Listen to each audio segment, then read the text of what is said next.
Comment le papier toilette permet-il de lutter contre le suicide au Japon ? Merci d'avoir posé la question. Cher toi, qui passe des jours difficiles en prétendant que tout va bien, tu n'as pas besoin de tout nous raconter. Mais pourquoi pas juste un petit peu ?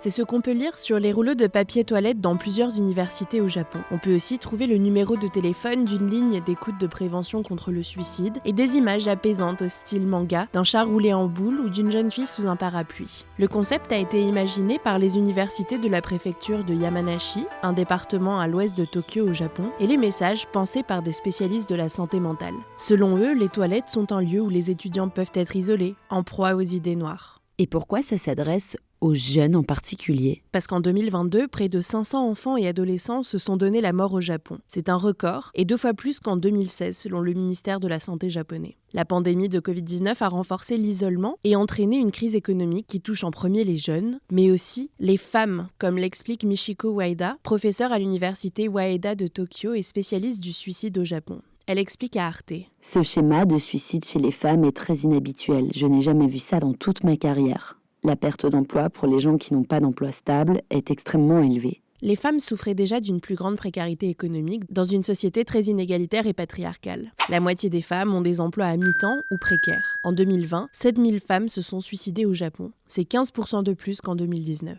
Ce phénomène s'ajoute à une situation déjà inquiétante dans le pays.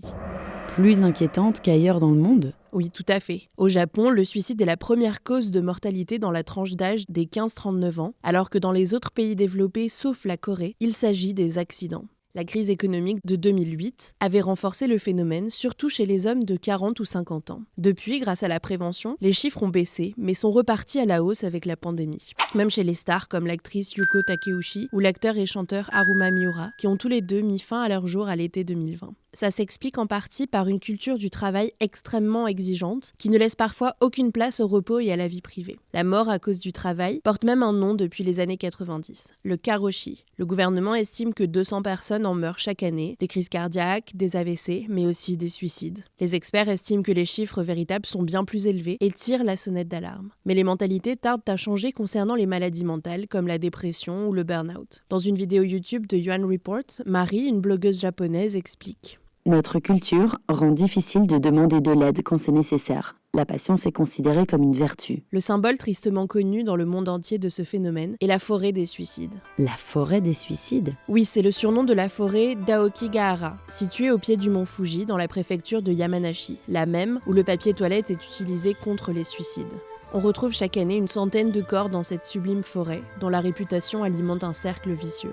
Historiquement, les moines allaient se laisser mourir de faim dans cette forêt, puis elle devient le décor d'un suicide dans le roman Tower of Waves du très populaire auteur Seisho Matsumoto et dans d'autres livres et films. Des youtubeurs et reporters du monde entier s'y sont également rendus. Ainsi, des Japonais continuent de choisir cette forêt pour aller mourir.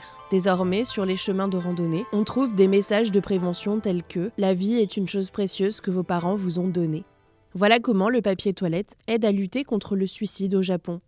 Maintenant, vous savez. Un épisode écrit et réalisé par Antonella Francini. Ce podcast est disponible sur toutes les plateformes audio et pour l'écouter sans publicité, rendez-vous sur la chaîne Bababam Plus d'Apple Podcast.